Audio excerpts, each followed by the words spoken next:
மரவள்ளிக்கிழங்கு வச்சு ஒரு ஹெல்த்தியான கேக் ரெசிபி எப்படி செய்யறதுன்னு பார்த்துடலாம் வாங்க. இதுக்கு 3/4 கிலோ மரவள்ளிக்கிழங்க நல்லா க்ளீன் பண்ணிட்டு இந்த மாதிரி கிரேட் பண்ணி எடுத்துக்கோங்க. அடுத்து 2 டேபிள் ஸ்பூன் சர்க்கரையை சாஸ்பேன்ல சேர்த்துட்டு சிம்லே வச்சுட்டு லைட்டாக மிக்ஸ் பண்ணி விட்டிங்கன்னா இந்த மாதிரி சுகர் மெல்ட் ஆகி தேன் மாதிரி வரும். இந்த சிரப்பை ஒரு ஃப்ளாட் பேஸ் இருக்க இந்த மாதிரி பாத்திரத்தில் மாற்றிட்டு அந்த பேஸ் முழுக்க இந்த மாதிரி நல்லா ஸ்ப்ரெட் பண்ணி வச்சுக்கோங்க. இது இருக்கட்டும். அடுத்து நம்ம ஏற்கனவே துருவி வச்சிருக்க அந்த மரவள்ளிக்கிழங்கு கூட 1 கப் அளவுக்கு ரவை, வறுத்தது வறுக்காதது எது வேணாலும் சேர்த்துக்கலாம். இனிப்புக்கு 1/2 கப் அளவுக்கு சர்க்கரை சேர்த்துருக்கேன். இதுக்கு பதிலாக நாட்டு சர்க்கரை வேணாலும் சேர்த்துக்கலாம். அடுத்து 1 கப் அளவுக்கு துருவின தேங்காய், 4 ஏலக்காய் தட்டி சேர்த்துட்டு இதை நல்லா மிக்ஸ் பண்ணி விட்டுக்கோங்க. நல்லா மிக்ஸ் பண்ண பிறகு அந்த கிழங்கு பார்த்தீங்கன்னா இந்த மாதிரி உதிரி உதிரியாக இருக்கணும். இன்கேஸ் குழக்குழன்னு இருந்தால் இன்னும் கொஞ்சம் ரவை சேர்த்து அட்ஜஸ்ட் பண்ணிக்கோங்க.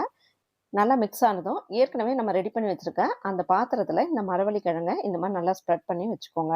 இட்லி பாத்திரத்தில் தண்ணி நல்லா கொதிச்சதும் தண்ணியில் ஒட்டாத அளவுக்கு பாத்திரத்தை வச்சுட்டு 1 கப் வச்சு இந்த மாதிரி நல்லா ப்ரெஸ் பண்ணி விட்டுக்கோங்க.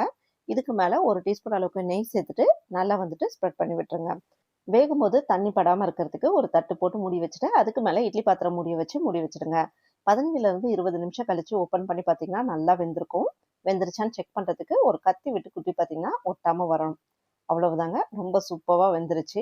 இப்போ இதை எடுத்து வெளியில் வச்சு ஒரு 15லேருந்து 20 நிமிஷம் போல் நல்லா ஆற விட்டுருங்க. ஓரளவுக்கு சூடு குறைஞ்சிடும். ஓரத்தில் இந்த மாதிரி எடுத்து விட்டுட்டு ஒரு பிளேட் வச்சு இந்த மாதிரி டீமோல்ட் பண்ணி எடுத்திங்கன்னா பார்க்கவே ரொம்ப சூப்பராக கலர்ஃபுல்லாக மரவள்ளிக்கிழங்கு கேக் ரெடிங்க.